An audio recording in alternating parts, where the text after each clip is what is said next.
Falsafah Kabitayan.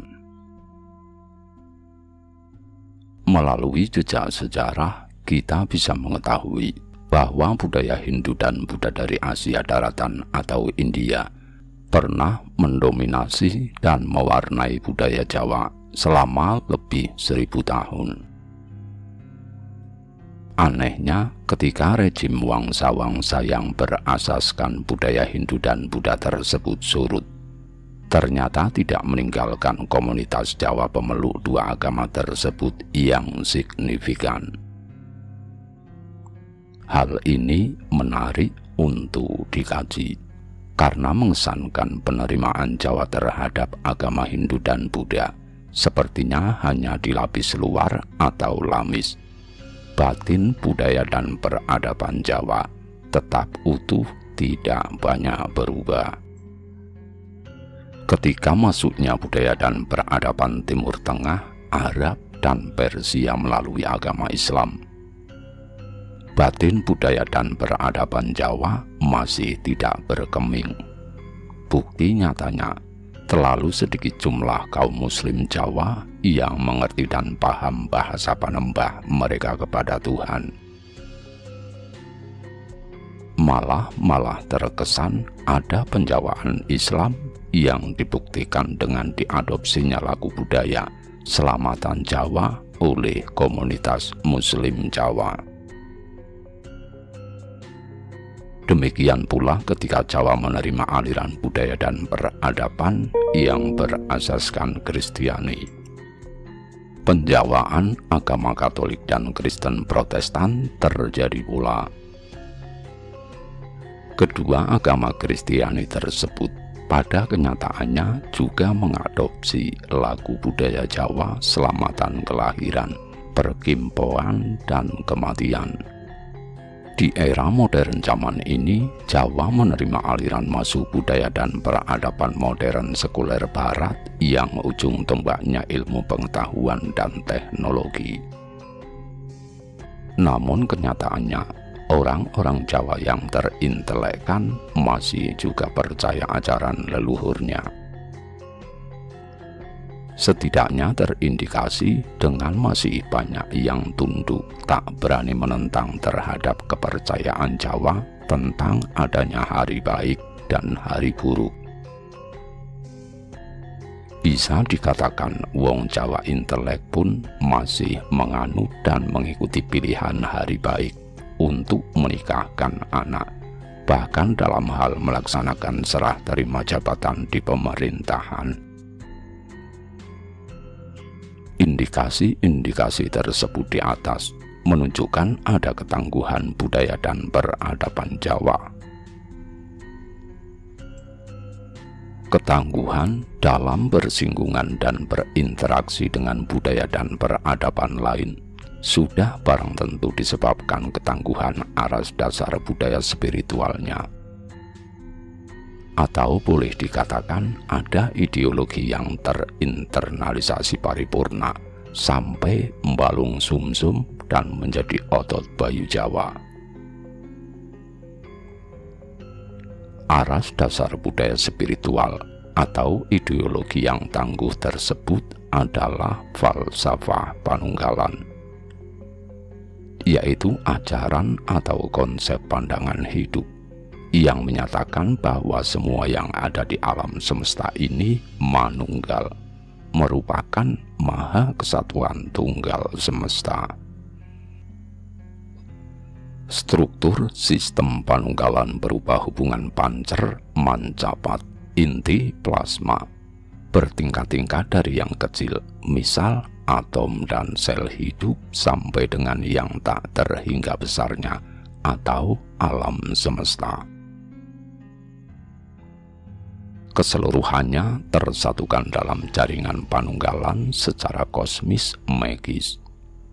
Dalam ajaran Jawa, jaringan hubungan kosmis magis tersebut diibaratkan sebagaimana hubungan antar jaringan sel yang membentuk tubuh manusia hidup.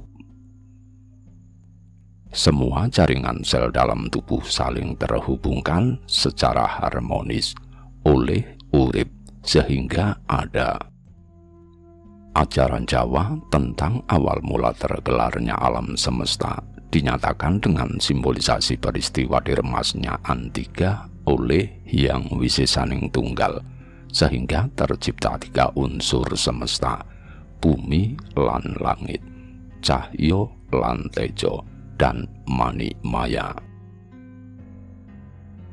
Bumi dan langit merupakan unsur semesta berupa materi. Cahya merupakan unsur cahaya yang terindra. Teja merupakan cahaya yang tidak terindra, semisal gravitasi bumi dan medan kosmis antar beda angkasa. Sedang manikmaya merupakan roh atau sukmanya seluruh alam semesta serta seluruh isinya. Ketiga unsur semesta tersebut sama-sama merupakan derivasi atau tajali atau emanasi dari Hyang Wisesaning Tunggal yang dalam ajaran Sangkan disebut dengan istilah guruning ngadadi.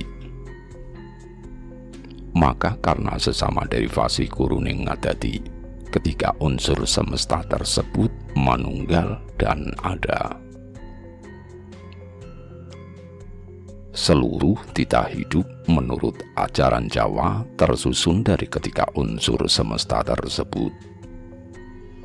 Artinya bahwa adanya titah hidup termasuk manusia dijadikan dari unsur bumi dan langit, materi, cahya, lan teja, dan manikmaya atau dat urip yang disebut juga Pangeran atau Tuhan.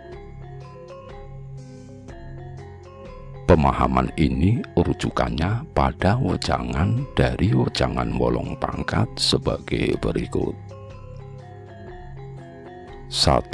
Petunjuk tentang keadaan Tuhan.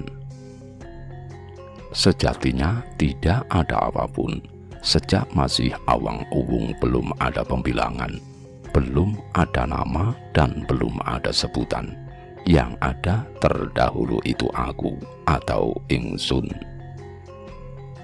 Tiada Tuhan kecuali aku yang hidup lebih daripada suci, menyatakan wujud, warna, nama, dan pekertiku, atau dat, sifat, asma, afngal. 2. Petunjuk tentang keadaan Tuhan. Sesungguhnya aku Tuhan sejati dan berkuasa menciptakan segala sesuatu menjadi ada seketika dengan kehendak dan kepastianku yang merupakan manifestasi kehendak dan pekertiku dengan tanda-tanda. Yang pertama, aku bersemayam dalam jagat awang-uwung yang tiada awal dan tiada akhir, yaitu jagatku yang masih dirahasiakan. Yang kedua, aku mengadakan cahaya sebagai media manifestasiku menjelma di jagat persemayamanku. Yang ketiga, aku mengadakan bayangan sebagai media penjelmaan dan rasaku bersemayam di jagat panggelaran wiji atau benih kejadian. Yang keempat, aku mengadakan sukma sebagai pertanda kehidupanku bersemayam di jagat hera atau hakikat darah. Yang kelima, aku mengadakan angan-angan yang menjadi warnaku ada di dalam jagat yang baru dapat diperumpamakan. Yang keenam, aku mengadakan budi sebagai kenyataan penangkaran angan-angan dan bersemayam di dalam jagat rohani. Yang ketujuh, aku menggelar tabir, warana atau hijab pembatas persemayamanku.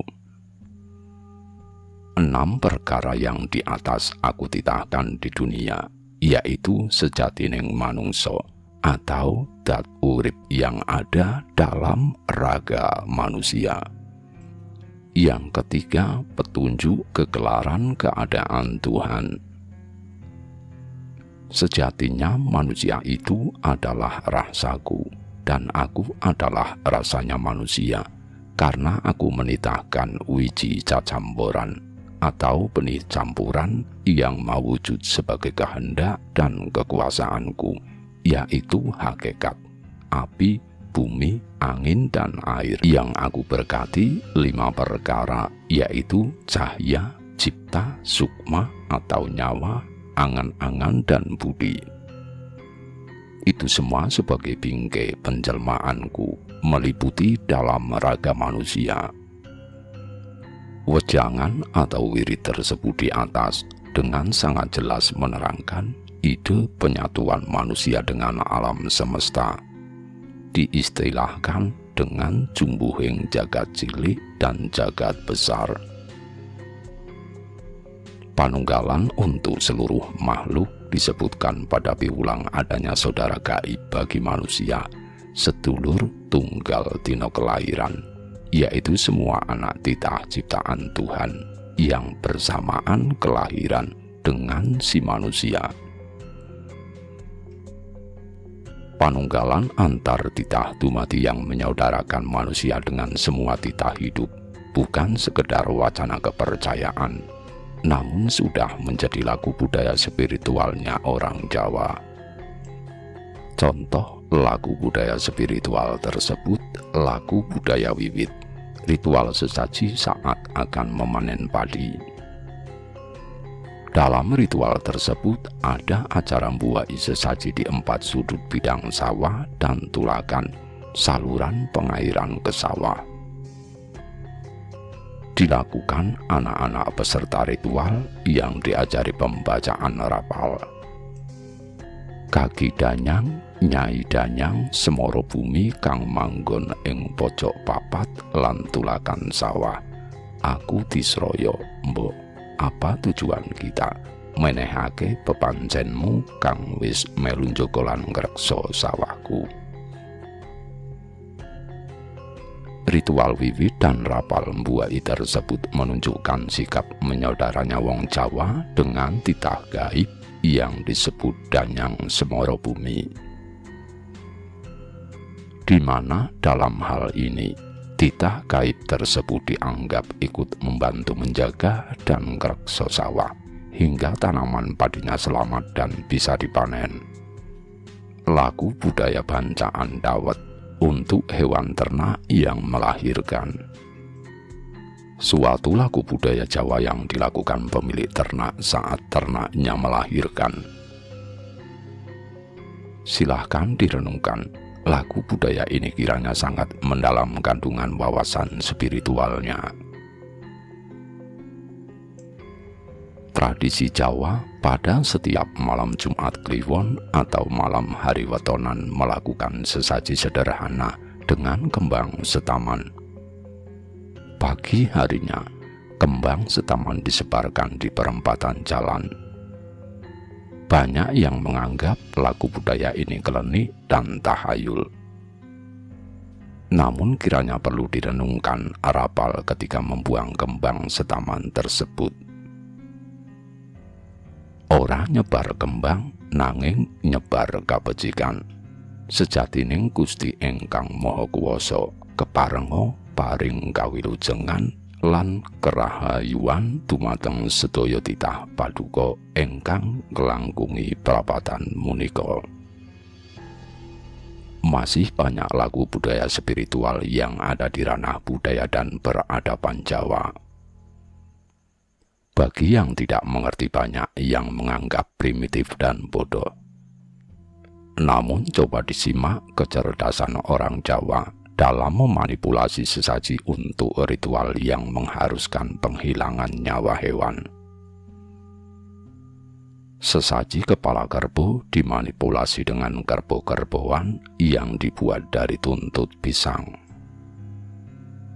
Berdasarkan konsep pancerman capat atau hubungan inti plasma, banyak kita temukan istilah-istilah dalam ajaran Jawa.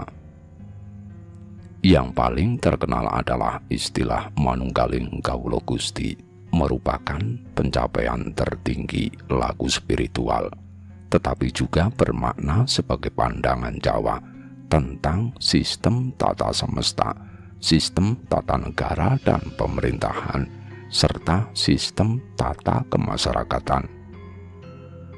Dalam hal pandangan tata semesta, maka Gusti atau sesembahan atau Tuhan sebagai inti atau pancer, sedang seluruh kaulo atau ciptaan sebagai plasma atau mancapat.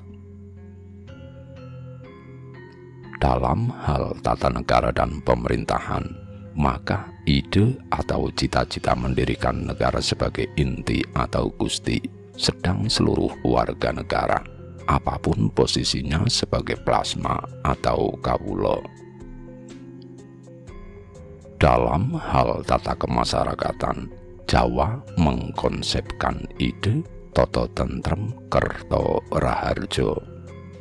Maka untuk mewujudkannya perlu nilai rukun dan selaras. Maka cita-cita Toto Tentrem Kerto Raharjo dalam bermasyarakat tersebut dijadikan inti atau pancer. Seluruh warga masyarakat menempatkan diri sebagai plasma atau mancapat terhadap ide tersebut. Struktur sistem pancer mancapat juga berlaku dalam mitologi kesemestaan Jawa. Penguasa jagat dipersonifikasi sebagai Hyang Manik Maya, terdiri dari Hyang Manik, inti atau pancer, dan Hyang Maya, plasma atau mancapat. Dalam pewayangan, Hyang Manik dipersonifikasi sebagai Hyang Jagatnata alias Betara Guru, sedang Hyang Maya atau Taya atau Ismaya dipersonifikasi sebagai Semar Pamomong Jagat. Keduanya merupakan anak derivatif dari Hyang Wisisaning Tunggal, sebutan untuk sesembahan Jawa. Inti ajaran Kapitayan. Ajaran atau piulang yang ada pada ajaran Jawa pada dasarnya mengajarkan kepada manusia untuk memiliki 3 aras kesadaran sebagai berikut. 1. Kesadaran bertuhan.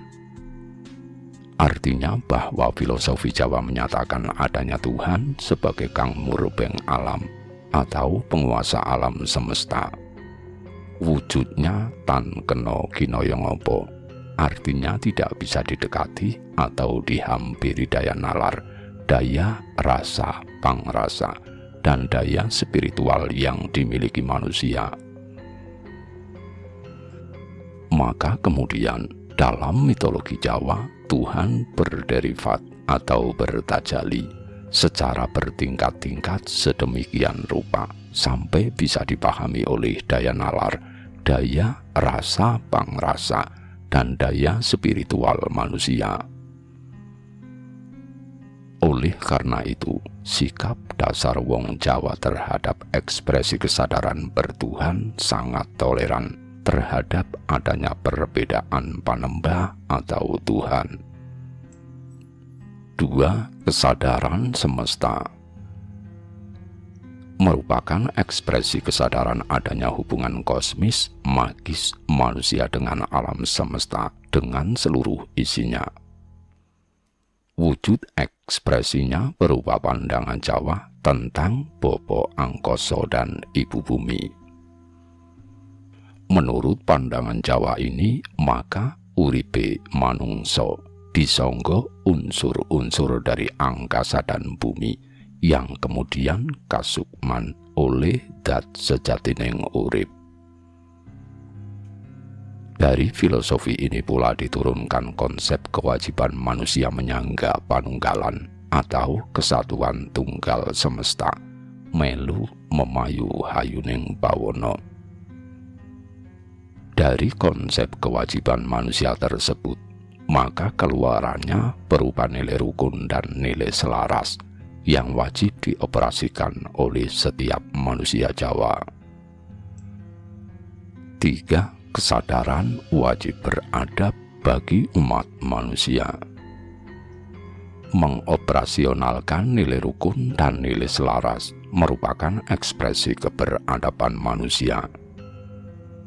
Di dalamnya terkandung ajaran budi luhur guna mewujudkan kesejahteraan umum dan nuansa damai dalam kehidupan bersama.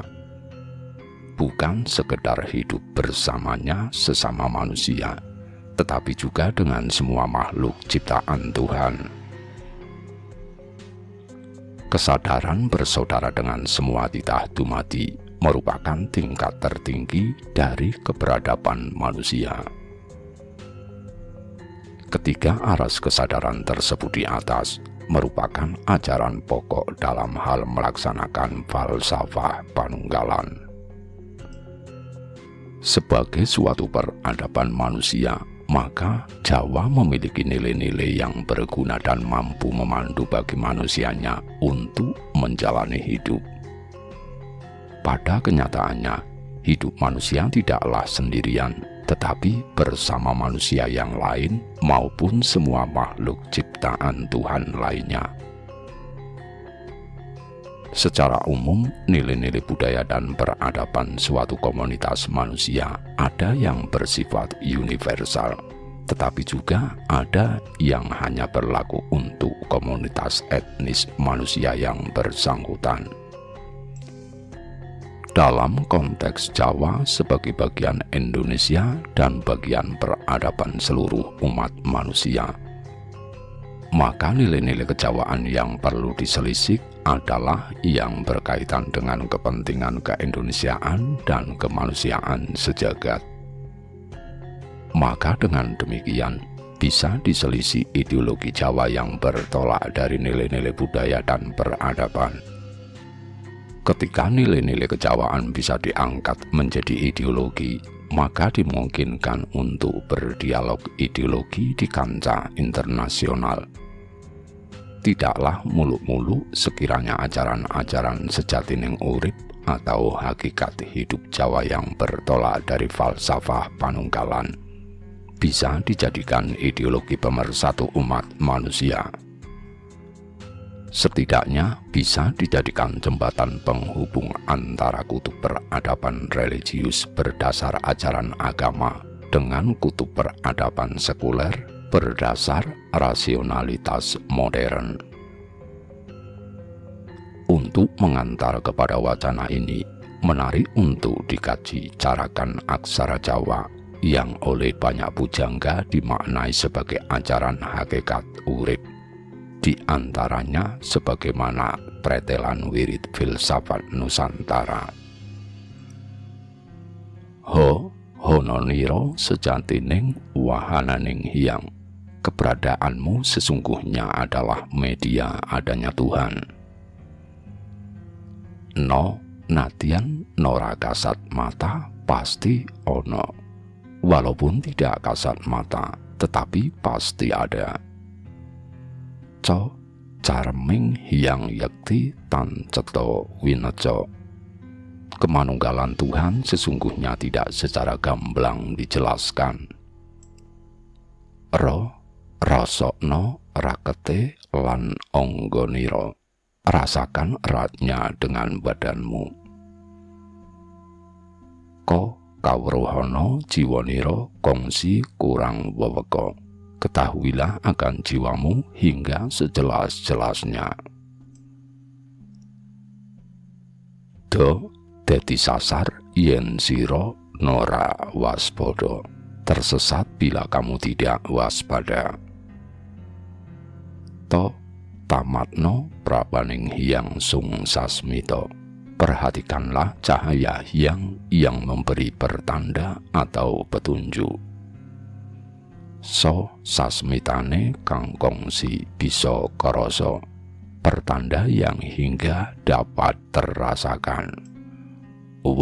Waspadakno wawati kang sira gawa. Perhatikanlah rahasia-rahasia ilahi yang kau bawa. Lalekno yen sira tumengking lalis, lupakanlah bahwa engkau itu akan mati. Pati sasar tanwun manggyo popo. Mati tersesat tidak urung menderita hina dina. Do dasar beda kang wus kalis ing godha, berbeda dengan mereka yang sudah terbebas dari godaan. Jo jangkane mung jenak jenjeming jiwa raga, keinginannya hanya serba tenang dan tentramnya jiwa raga. Iyo iyat nono liyep luyuting pralaya, rasakanlah keadaan liyep luyuting pralaya. Nyo nyoto sonyo nyenyet lebeting katunyan, benar-benar sepi dan sunyi dari keduniawian. Mo madeng ngalam pangrantunan awo samar, berada di alam pangrantunan, mati sajroning urip, jangan bimbang. Go gayuhaning tanolian jung swarga arga, tujuannya hidup tak lain hanyalah sampai di swarga arga atau surga. Bo bali murbo miseso ing jero njaba, kembali menguasai keadaan lahir batin, jumbuhing jagat cilik lan jagat gede. To takulane widodariya tebah nista, demi keselamatan dan kesejahteraan serta jauh dari kenistaan. Ngo ngarah ing reh mardi ningrat, berkehendak mendapatkan ilmu, menjaga keselarasan jagat. Adanya hanya Krinah Jawa yang memaknai huruf-hurufnya dengan ajaran mendalam tentang sejatining urip. Hal ini pasti ada maksud dan tujuannya, setidaknya sebagai upaya untuk menempatkan aksara Jawa pada posisi penting dan baku bagi wong Jawa sendiri. Posisi penting baku tersebut dalam hal wong Jawa belajar mengerti tentang inti pokok piwulang Jawa. Dasar pemikirannya bahwa lahirnya pemaknaan aksara Jawa tersebut pada saat Jawa sedang mengalami deraan budaya religiulitas agama Islam dan budaya rasionalitas sekuler penjajah Belanda. Himpitan kedua kutub budaya dan peradaban tersebut dirasakan para pujangga bisa berdampak mematikan budaya spiritual Jawa. Maka para intelektual Jawa tersebut mewariskan ide-ide Jawa melalui pemaknaan aksara Jawa. Asumsi para pujangga memperkirakan bahwa carakan aksara Jawa akan tetap eksis sepanjang zaman. Maka ideologi Jawa akan bisa bertahan sepanjang zaman juga. Demikian apa yang dapat kami sampaikan, semoga bermanfaat.